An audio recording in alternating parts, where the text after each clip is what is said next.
হাতে পায়ে তেল মাইখা মায় দিল শক্ত করি, প্রসাব পায়খানা আমি মায়ের কোলে করি। তবু আমার রাগ হইল ভিজলো গুয়ে মুতে, আমারে শুকনায় রাখিয়া মাই থাকে ভিজাতে। আরে অসুখ হইলে দেখি চায়া আমার মাই রইছে বিছানায় বহিয়া রে, বলে আমায় আল্লাহ যাও গো লইয়া সন্তানের নিও না, দুঃখের দরদি আমার জনম দুঃখে মা, গর্ভধারিণী মা জনম দুঃখিনী মা, দুঃখের দরদি আমার জনম দুঃখে মা। ও বন্ধু, ওই মা সন্তানের জন্য জীবনটা বাজি রাখতে চেষ্টা করেছে, আর বড় হইয়া কেমনে ওই মারে আমরা কষ্ট দেয়। মা শুধু শিক্ষকের দায়িত্বই পালন করেন নাই, এই সমাজের মধ্যে কিছু মা আছে রে যারা নিজের মুখে খাবার না দিয়ে সন্তানের মুখে খাবার দিতে চায়। শুধু তাই নয়, ওই মা নিজের যৌবন বিসর্জন করে দিয়া দেখবেন ছোট্টবেলায় সন্তানদেরকে আদর সোহাগ করতে যাইয়া মা নিজের শরীরের দিকে পর্যন্ত যত্ন নেওয়া ছেড়ে দেয়। বাচ্চাটাকে মানুষ করার জন্য দেখবেন কিছু কিছু মা দিনকে দিন বলে না, রাতকে রাত বলে না, মাথার গাম পায়ে ফেলেও ক্লান্ত পরিশ্রম করে।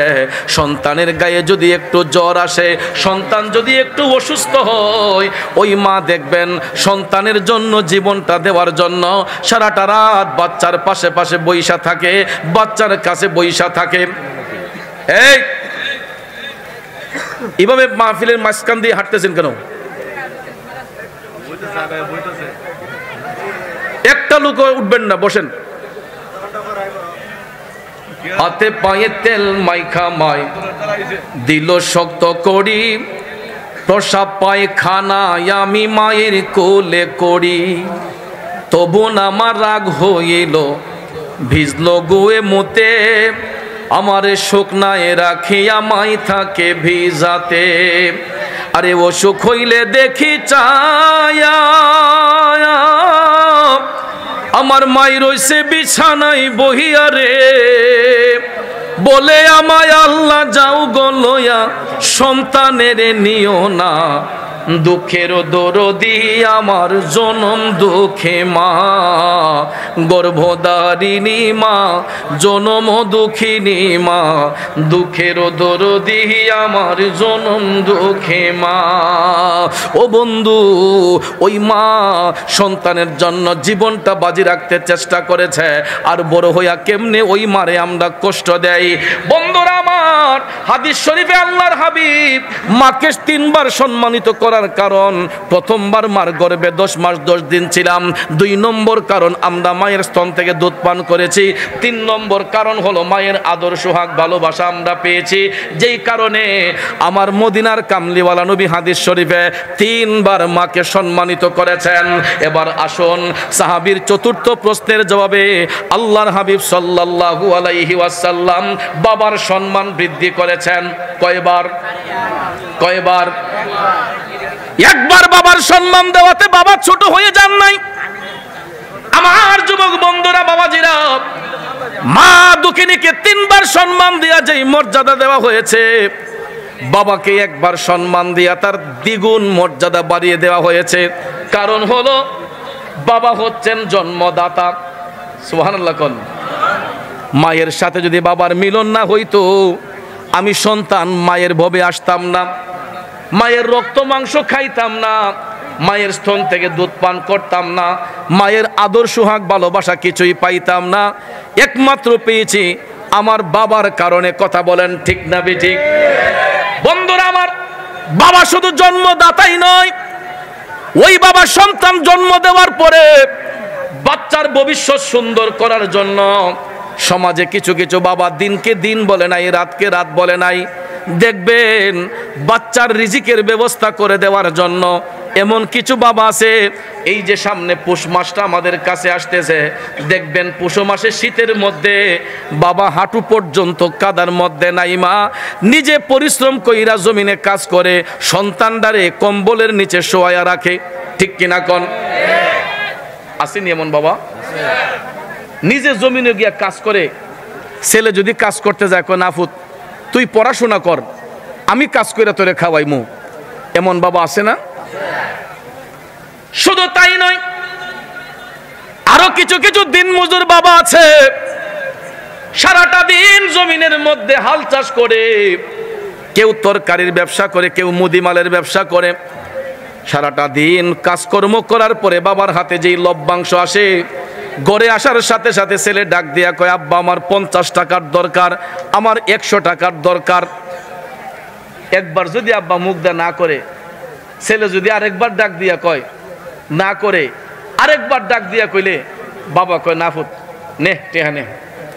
কিন্তু অন্য একটা পুরুষে সারাদিন আব্বা ডাকেন আপনারে 5 টাকা দিব, সারাদিন বাপ ডাকলেও অন্য লোকে আপনাকে 5 টাকা দিবে না। কিন্তু নিজের জন্মদাতা বাবার কাছে গিয়া চাহিবা মাত্রই বাবা দিতে বাধ্য থাকে। কথা কোন ঠিক না বেঠিক?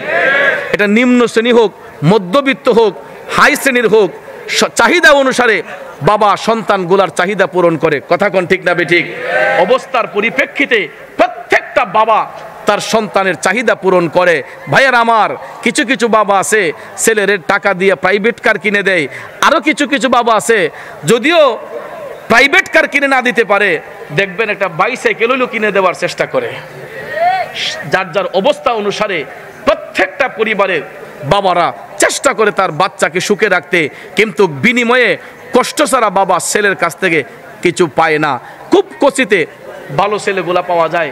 এখন প্রায় 80% ছেলেগুলা বাবার সাথে বেয়াদবি করে, বাবার কথার অবাধ্য চলাফেরা করে। আছে না নাই? একটাবার চিন্তা করো যুবক, পরীক্ষা দিব, ফর্ম ফিল আপ করতে হয়, টাকা 1500 প্রয়োজন। স্যার বলেছে এত তারিখের ভিতরে টাকা না দিলে ফর্ম ফিল আপ হবে না।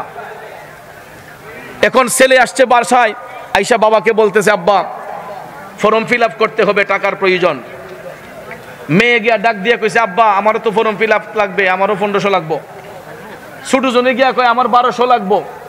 দেখা যায় একটা বাবার ইনকামিং সোর্স কম, 2-3টা বাচ্চা পড়াশোনা করে, তাদের পড়ালেখার বেতন ভাতা দিতে গিয়া অনেক বাবা হিমশিম ভাব পড়ে যায়। আছে না এরকম?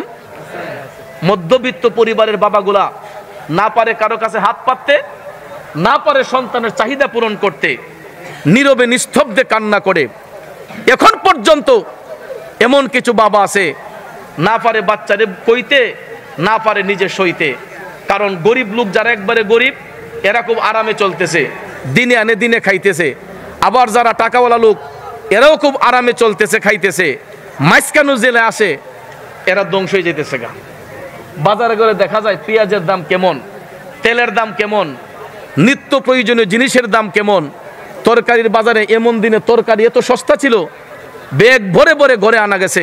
কিন্তু এখন একটা শাক কিনতে গেলেও 30-40 টাকার কমে একটা শাক কিনা যায় না। কথা কোন ঠিক না বেঠিক? আল্লাহু আকবার।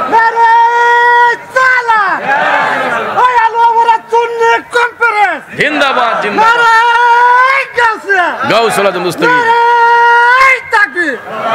ভাইয়ের আমার, কথাগুলো কি তিতা লাগতেছে? খারাপ লাগতেছে? নিত্য প্রয়োজনীয় জিনিসের দামগুলো এত চড়া হয়ে গেছে। 1 কেজি গরুর গোশত কিনতে গেলে 750 থেকে 800 টাকা দরকার।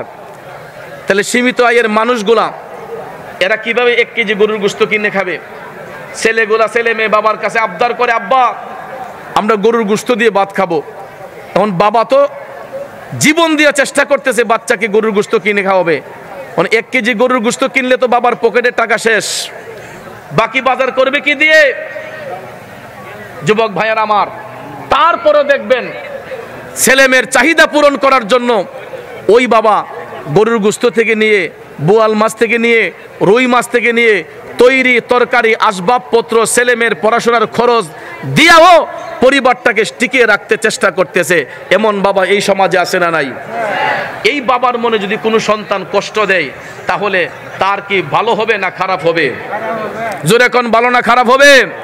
তাহলে আমরা মা বাবার খেদমত চাই কি চাই না? জোরে বলেন, চাই কি চাই না? স্ত্রীর ফাঁদে পইরা কোনোদিন মা বাবারে পর মনে করেন না।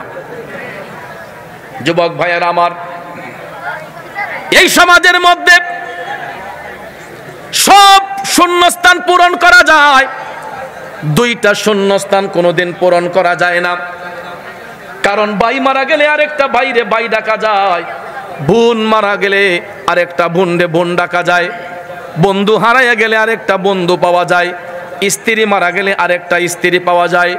কিন্তু মা বাবা যখন হারিয়ে যায় দেখবেন ওই দুইটা শূন্যস্থান কোনোদিন পূরণ করা সম্ভব হয় না। কথা বলেন ঠিক না বেঠিক?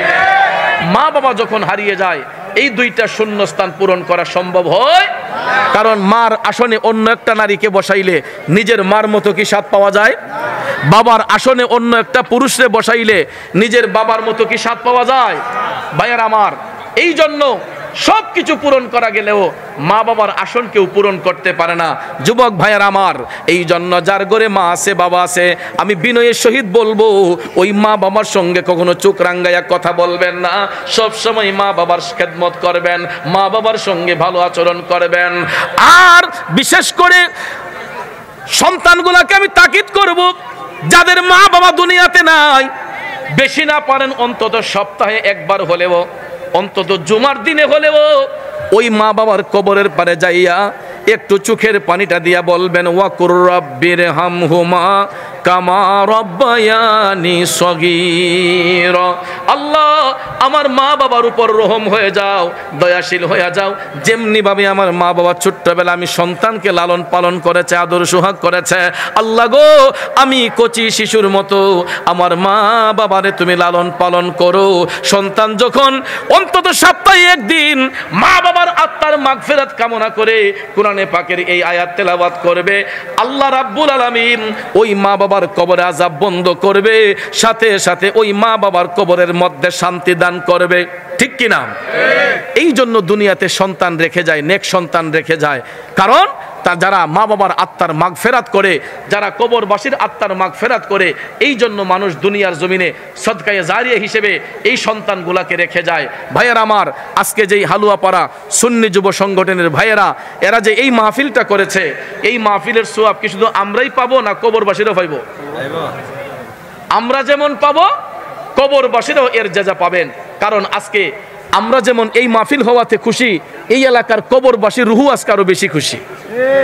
কারো কত সন্তান মা হারায়া বাবা হারায়া বসছে, মা রুহুটা তাকাই আছে সন্তানের দিকে, বাবা রুহুটা তাকাই আছে সন্তানের দিকে, দাদা রুহুটা তাকাই আছে নাতির দিকে, দাদির রুহু তাকাই আছে নাতির দিকে। আমার নাতি, আমার সন্তান অসমাজ অপ্রীতিকর কাজে না যাইয়া, অসামাজিক কাজে না যাইয়া একটা মাদানী পরিবেশে মাজলিসের মধ্যে বসে আছে। আজকে কবরবাসীর রুহগুলা খুশি, এরা আল্লাহর কাছে আজকে দামি। এরা আল্লাহকে ডেকে বলবে, আল্লাহ দেখো আমি দুনিয়াতে যেই সন্তান রেখে আসছি, এরা আমাদের আত্মার মাগফিরাতের জন্য জান্নাতের বাগানে বৈশা এরা মাজলিসে বসে আলোচনা শুনতেছে, এরা দোয়া মোনাজাত করতেছে, দুরূদ শরীফ পড়তেছে। ভাইয়ের আমার, আজকে ওই সন্তানগুলা পুরা কফাইল্লা যেইগুলা এখন রাস্তাঘাটে হাইটটা সময় নষ্ট করতেছে। কারণ মানুষের সেকেন্ডের ভরসা নাই। এই যে আমরা এখানে বসলাম, এখানে যদি আমাদের মরণ হয়, এই মরণটা দামি না অদামি? মানুষ আফসোস করে বলবে, আহ সে এত ভাগ্যবান একটা ব্যক্তি, দয়াল নবীর বাগানে বৈশা তার মরণটা হয়েছে। আর রাস্তার জিলি ফইরা মরবো, মানুষে সকালবেলা কবে আরে হের কপালো মাহফিলটা নাই রে, এটা ফটো বইরা মরে গেছে গা। ঠিক না বেঠিক? এমন মরণ আল্লাহ না দেখ। আল্লাহ ভাইদেরকে হেদায়েত দান করুক, সবাই যাতে নবীর বাগানটাকে পরিপূর্ণ করে বসতে পারে। সবাই বলেন আমিন। আরেকটু জোরে বলেন আমিন। আমার ভাইয়েরা, আসুন আমরা অনেকক্ষণ ধরে বসে আছি, আমরা একটু জিকির করব। তার আগে সবাই মিলে মায়ান নবীকে একটু তাজিমের মাধ্যমে সালাম দিয়ে ক্লান্তিটা দূর করব, কারণ তাহির হিসাবে সে একটু আলোচনা করবেন। আমরা গ্যাপটাকে পূরণ করার জন্য সবাই একটু নবীকে সালাম দিয়ে আমরা এই গ্যাপটা পূরণ করে ফেলবো। আর একটা জিকির দিতে দিতে দেখবেন বন্ধুবর তাহির সাহেব চলে আসবেন অলরেডি আমাদের মধ্যে, আর 10 মিনিটের মধ্যেও তিনি চলে আসবেন। আমাকে আবার তিনি ইনফর্ম করেছেন যে দোস্ত আমি চলে আসতেছি ইনশাল্লাহ, আর একটু সময় অপেক্ষা করেন। তো ভাইয়ার আমার কিছুক্ষণের মধ্যেই উনি আমাদের সভামঞ্চে এসে পৌঁছে যাবেন। আল্লাহ যেন ওনাকে নিরাপদে আমাদের মধ্যে